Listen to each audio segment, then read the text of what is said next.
The Orion arm was quiet when her fleet arrived. Quiet, not in peace, but in fear. The people of the colony world New Carthage had heard the name of the Krith Dominion's champion long before her ships darkened their skies. They had heard the stories. Cities burned to ash, armies torn apart, rulers brought to their knees. The name of General Erin Vera was enough to make soldiers desert and governments surrender. She was not only a commander, but a legend. Her armor was said to be alive, fused with her flesh, a gift from ancient Krith science. It shimmered like black glass and flexed like muscle. Blades, plasma, even artillery had failed to break it. To many, she looked less like a warrior and more like a goddess of war. And now she came for humanity.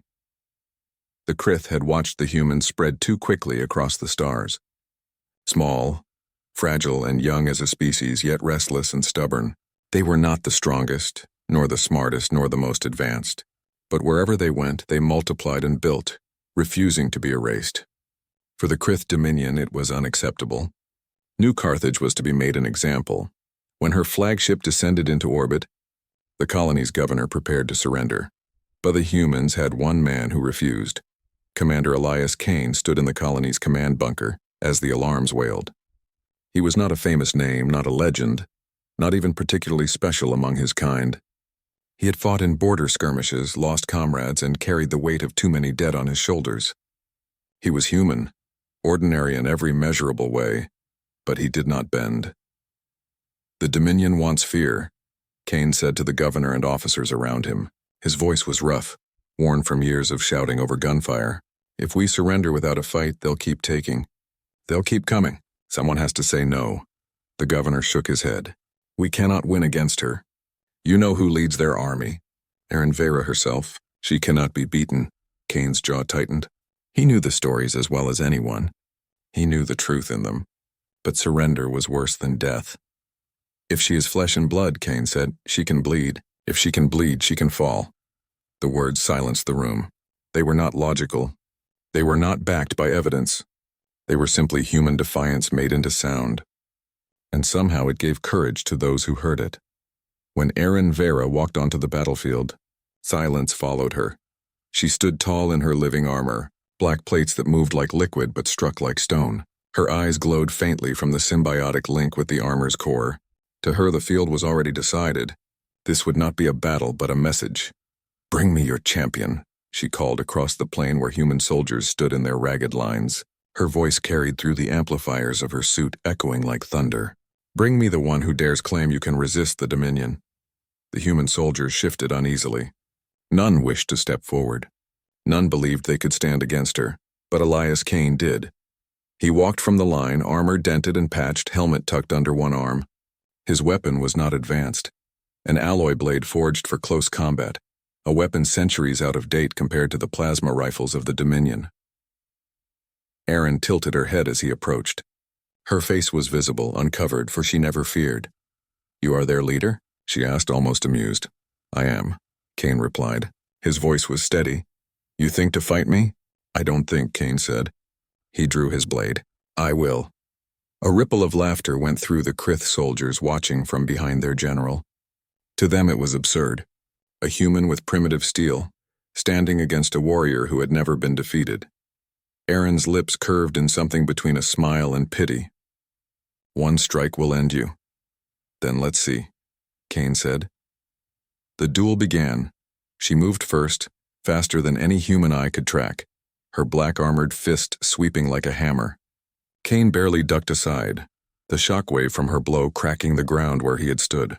His body screamed in protest as he rolled, but he rose to his feet again. The soldiers watching gasped. Erin frowned. Most who faced her first strike never rose again. Kane lunged forward, blade flashing. She blocked with her armored arm, expecting the steel to shatter, but the strike rang out sharp and clean, and for the first time in her life, she felt her armor tremble. Erin's eyes widened. Impossible. She struck again, faster, harder. Kane barely kept pace, every motion costing him strength. He had no enhancements, no symbiotic armor, only training, instinct, and will. Each clash rattled his bones, but he refused to fall. And then, with timing that came not from calculation but from desperation and instinct, Kane found the opening. He twisted aside from her downward strike, stepped inside her guard, and drove his blade against the center of her chest plate. The sound was not of metal scraping uselessly. It was the sound of something breaking. Her armor split open in a jagged line across the chest. Black shards fell to the ground like broken glass. The battlefield went silent. Aaron staggered back, staring down at the crack in disbelief. The armor had never broken. Not against plasma cannons, not against orbital strikes. And yet here it was, torn apart by a human blade wielded by a man who should not have even been able to touch her. Her eyes lifted to Kane. He stood before her, panting, blood dripping from a cut across his brow. His blade trembled in his hands, but he did not lower it. "You," she whispered. For the first time in centuries, she felt something alien to her. Fear. Kane met her gaze. "You're not a god. You're just another tyrant." The words hit harder than his blade. The soldiers of the Dominion stood frozen, their faith in their invincible general shaken. The humans, ragged and outnumbered, suddenly felt hope bloom in their hearts. For in that moment the impossible had happened. The goddess of war had been wounded. The battlefield was frozen in silence after Elias Kane's blade split the armor of General Aaron Vera. The impossible had happened. For the human soldiers standing on the plains of New Carthage, it was like watching a star fall from the sky.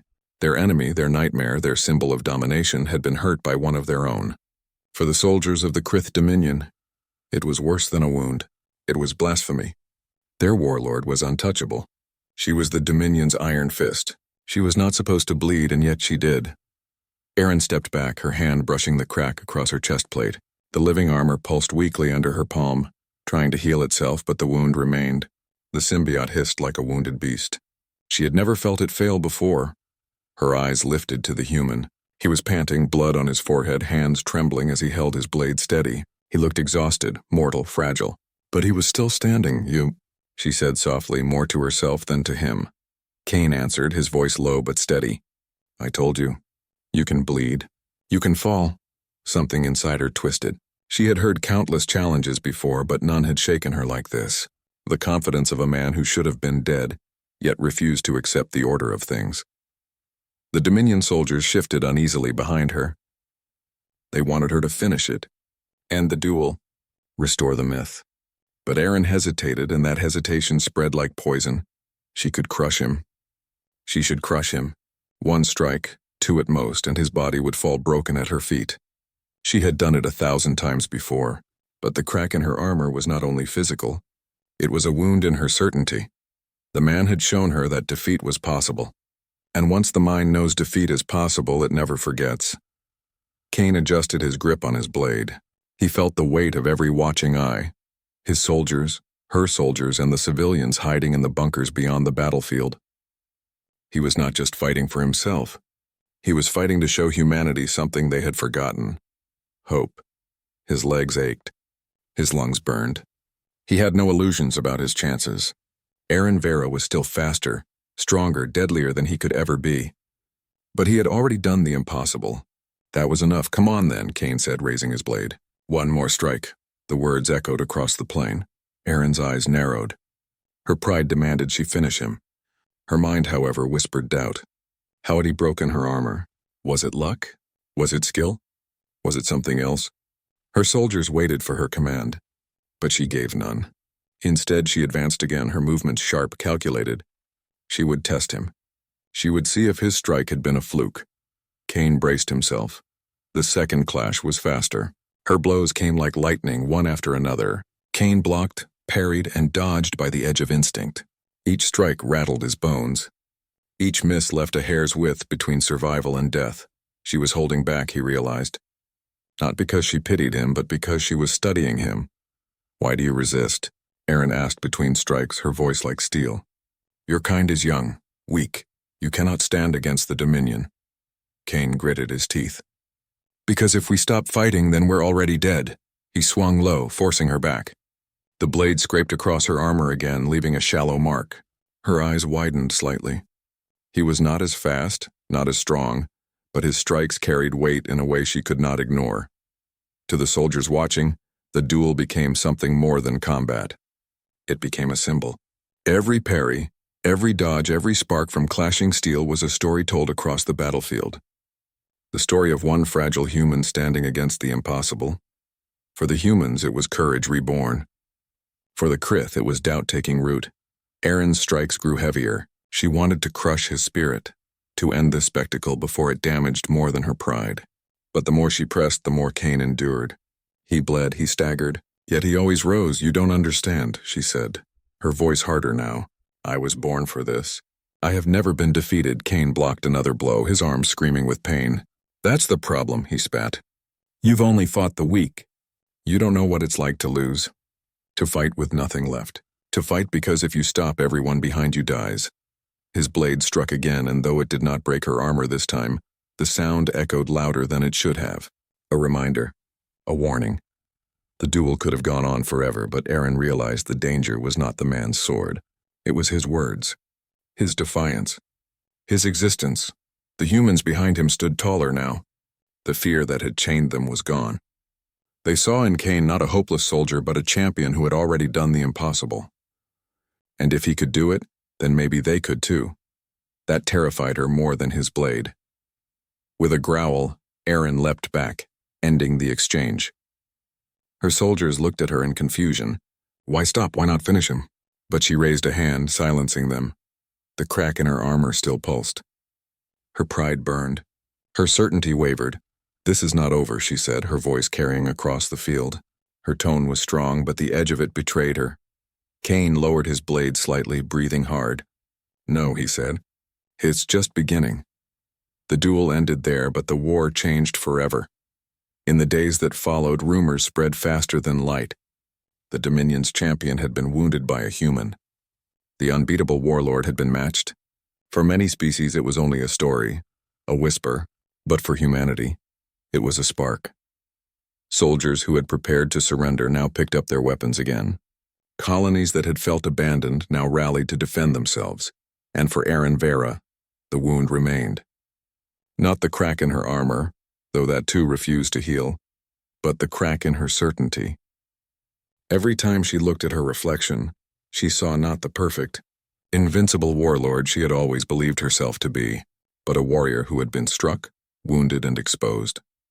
At night, when the battlefield was quiet and her army camped in uneasy silence, Erin stood alone in her command chamber. She touched the scar in her armor again and again. "Why him?" she whispered. "Why a human?" The symbiotic armor gave no answer. She remembered the look in his eyes. The stubborn fire, the refusal to accept the world as it was. That was something she had never seen before. That was something the Dominion could not control. For the first time in her long life, General Erin Vera wondered if strength was not in the armor, not in the Empire, but in something far more dangerous, the human will to resist. On New Carthage, Cain stood with his soldiers, exhausted but alive. He knew he had not won the duel in the traditional sense. Erin was still stronger, faster, and deadlier than he could ever hope to be. But he had proven something far more important. She could be hurt. The stars above New Carthage burned cold and distant, but for the first time in centuries, the Krith Dominion did not feel infinite. The duel between Elias Cain and General Erin Vera had shaken the galaxy in ways no fleet or battle ever had. Word spread like wildfire, not through official channels, not through reports, but through whispers. Soldiers carried the story. Civilians passed it from mouth to mouth. Merchants exaggerated it in every port. The invincible warlord had been struck down by a human. For Erin, the wound was not only in her armor. It was in her mind. She stood inside her private chamber aboard the Krith flagship, staring at her reflection. The once flawless black surface of her armor now bore a jagged scar across the chest. The symbiote twitched and shuddered around it, failing to heal the break. She had tried everything: regeneration tanks, nanite restorers, energy infusions, but the crack remained. It was as though her armor remembered Cain's strike and refused to forget. She slammed her fist into the wall, the impact rattling the chamber. The metal bent under the blow, but her reflection did not change. "You are stronger than them," she whispered to herself.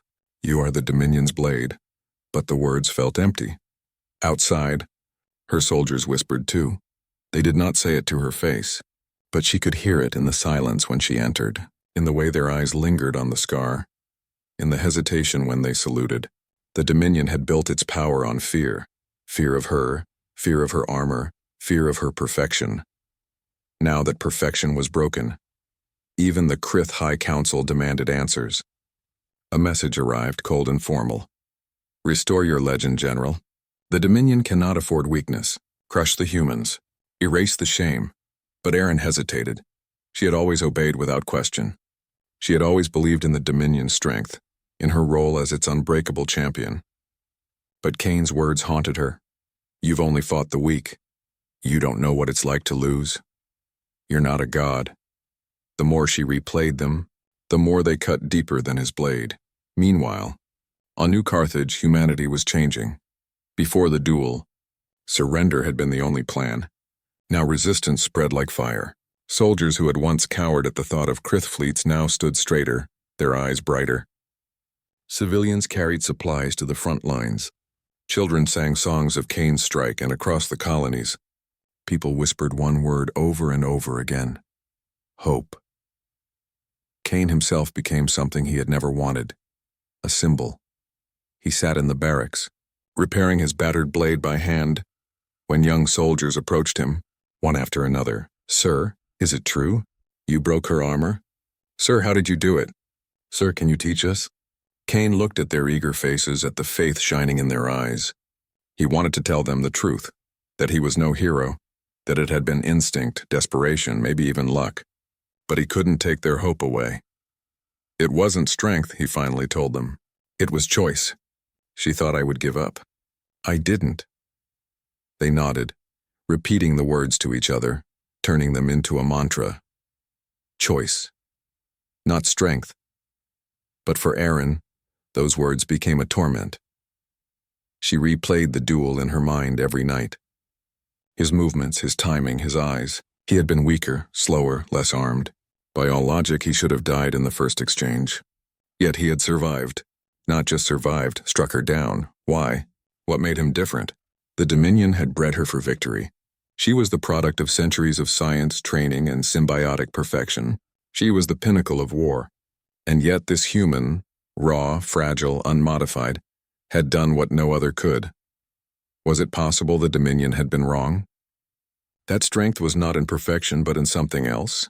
The more she thought, the more her certainty crumbled. During a strategy meeting, one of her lieutenants suggested bombing New Carthage into glass. End this resistance before it spreads further, he said. Erin's gaze hardened. Once she would have agreed without hesitation, but now the thought left her hollow. No, she said quietly. The officers stared. General? We do not erase them, she said, her voice colder now. We study them. She dismissed the council, but unease lingered in the room even after they were gone. Her soldiers obeyed, but whispers grew louder. For the first time in her long career, Erin did something unthinkable. She left the front lines and went alone.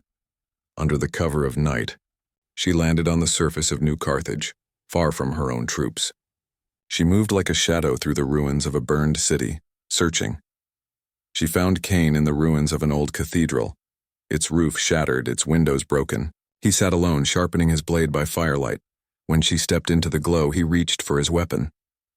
Relax, she said. If I wanted you dead, you would already be dead. Kane narrowed his eyes.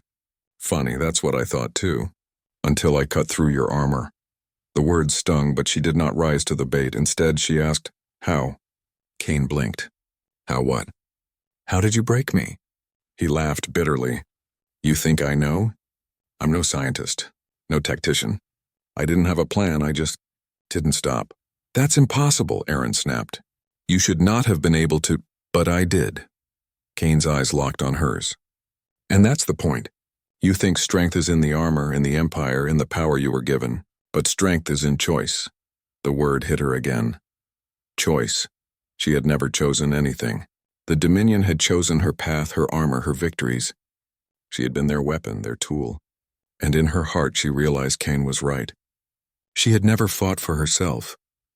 You're wrong, she muttered, but the words felt weak. The meeting ended without battle. Erin returned to her fleet more shaken than ever. Kane stayed by the fire, his thoughts heavy. Both knew the war would continue. Both knew blood would still be spilled. But something had changed between them. Erin no longer looked at Kane as just an enemy. She looked at him as a mirror, showing her everything she had never faced. Weakness, defiance, freedom, and Cain, though he despised her empire, saw something in her eyes that was not cruelty but conflict. When dawn rose, both armies prepared for the next clash. The Dominion still had fleets, firepower, and numbers. Humanity still had desperation, stubbornness, and hope. But the balance of power was no longer as it once was. The Dominion's perfect weapon was broken, and in the cracks of her armor a new war was beginning, not just for conquest but for meaning. The ruins of New Carthage were quiet now, save for the occasional gust of wind that stirred dust across shattered streets. Smoke had cleared from the recent skirmishes, leaving a city that looked more like a ghost than a home. General Aaron Vera moved through the debris, her black armor still bearing the jagged crack that Cain's blade had left. Each step was measured, deliberate. The symbiote within her armor pulsed softly, sensing her unease, a reminder that she was no longer invincible. She had come not to fight, but to understand. Cain awaited her at the center of the ruined city, sitting on a fallen column. His armor was dented, his blade resting across his knees. He had fought before and he would fight again, but there was a calm in his presence that surprised her. "You came alone," Cain said, his voice quiet but firm. "That's either bravery or stupidity."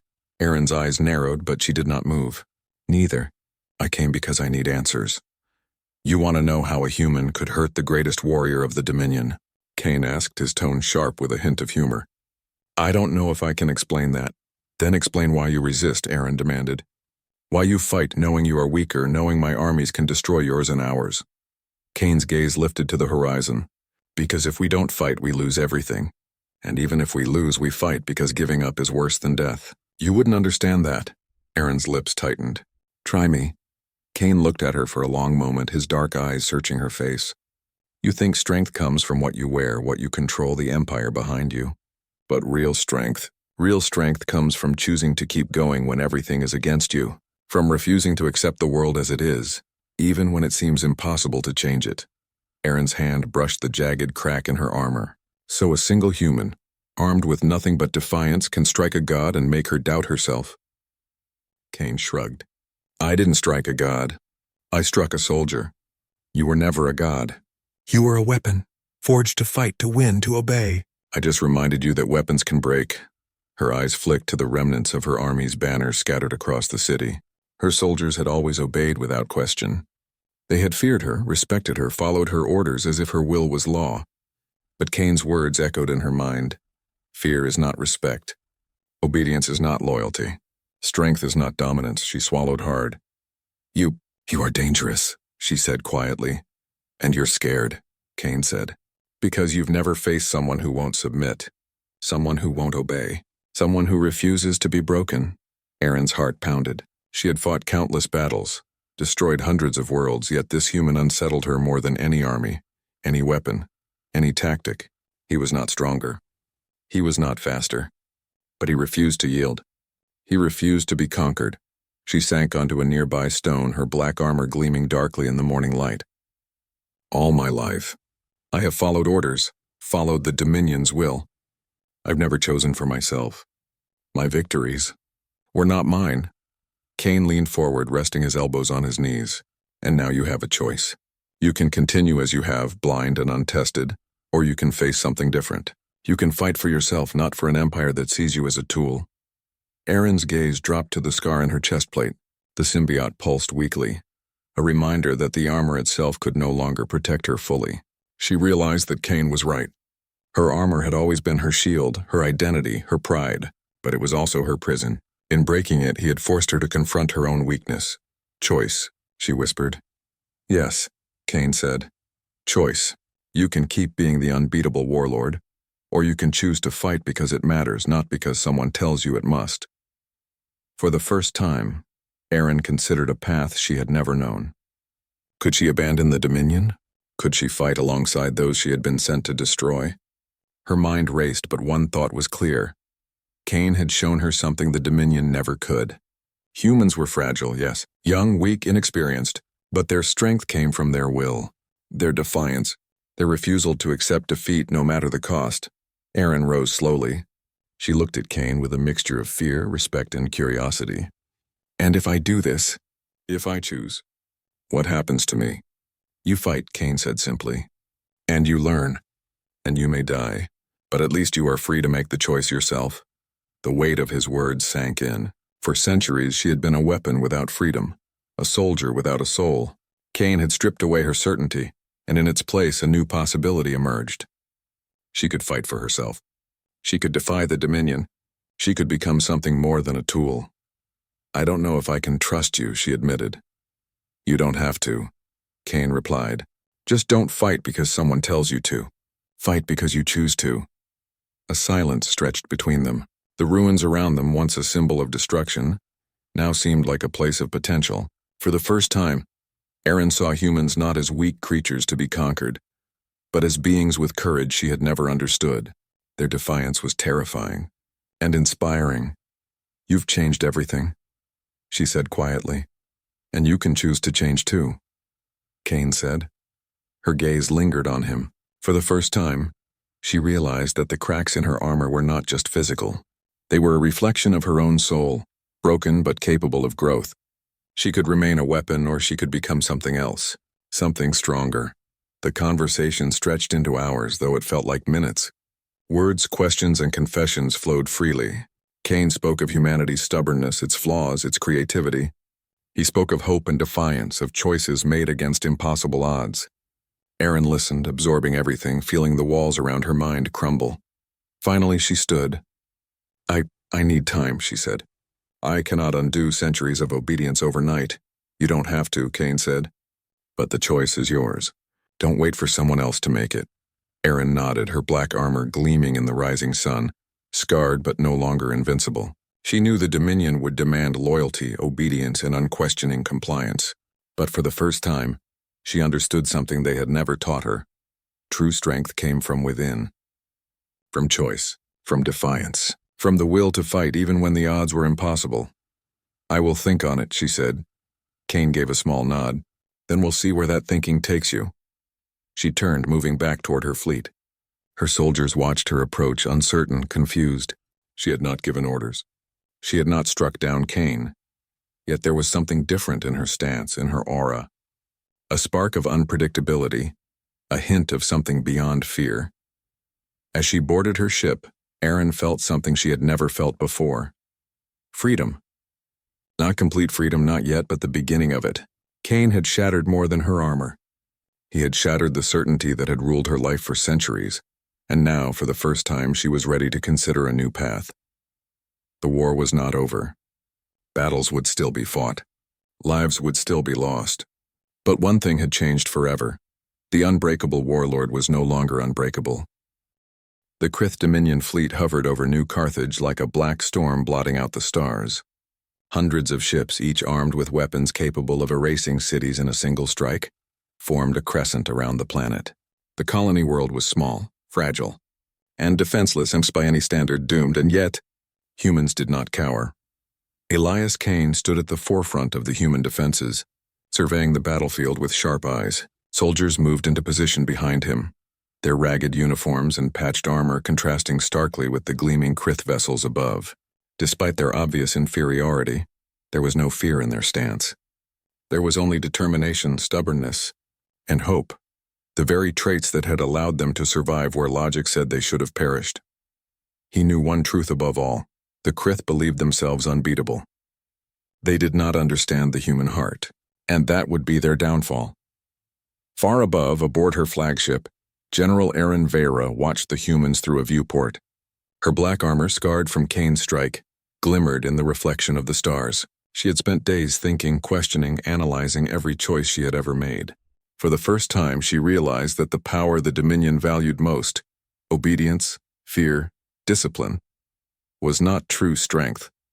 The humans had something the Dominion could never understand: choice. Every human soldier here had chosen to fight, to risk death, to face impossible odds, and to do so with courage. And that choice had created something far more dangerous than any weapon, a force the Dominion could not predict, control, or crush with sheer firepower. Erin turned to her officers. "Prepare the fleet, but hold your fire," they stared. "General, we can wipe them out in hours. The humans will not survive the first volley. Her gaze was cold. If we fire, we destroy the planet, yes. But we also destroy the lesson they are teaching me. I will not fire. Not yet. The officers exchanged uneasy glances. Some had never seen her hesitate, let alone disobey an order. But Erin had made her choice. For the first time, she was fighting not because she was told to, but because she believed in something herself. On the ground, Kane prepared his forces.